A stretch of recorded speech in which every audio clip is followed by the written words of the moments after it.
Streaming live, this is NewsNation Now.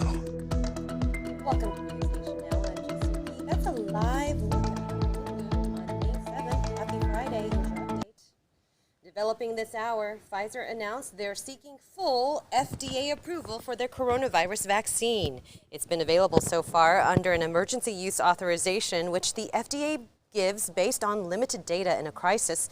More than 170 million doses have been given out in the U.S. Pfizer is also waiting for the FDA to give the go-ahead for them to give their vaccine to kids as young as 12. That could come next week.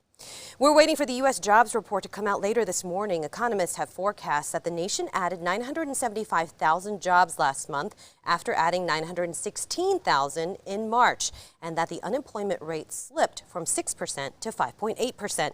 But most of the hiring represents a bounce back after tens of millions of jobs were lost when the pandemic flattened the economy 14 months ago. Even if this estimate for April hiring proves accurate, the economy would remain about 7 million jobs short of its pre-pandemic level. Atlanta Mayor Keisha Lance Bottoms surprised many last night when she announced she wouldn't seek re-election. The one-term leader wrote a letter yesterday saying she prayed over the decision with her husband. She narrowly won a runoff election in 2017, but insists she believed she would win again if she ran this time. Bottoms has had high-profile disputes with Republican Governor Brian Kemp over the state's COVID-19 response. The governor has overruled some of her pandemic decisions. She'll speak at a news conference at 10 a.m. Eastern. Indian Prime Minister Narendra Modi is facing growing pressure to impose a nationwide lockdown amid another day of record COVID cases.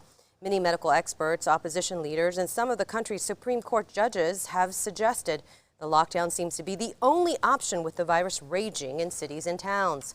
Hospitals are forced to turn patients away while relatives scramble to find oxygen. Crematoriums and burial grounds are struggling to handle the dead. On Friday, India recorded a new record of 414,000 confirmed cases. And trending this morning, a warning for parents to guard their online accounts from their children.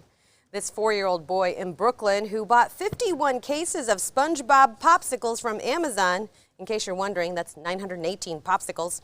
While SpongeBob probably appreciates the gesture from his loyal fan Noah, Noah's mom probably doesn't, because the bill came out to be more than $2,600. Noah's mother, a social work student at New York University, can't afford it, and Amazon isn't taking the popsicles back.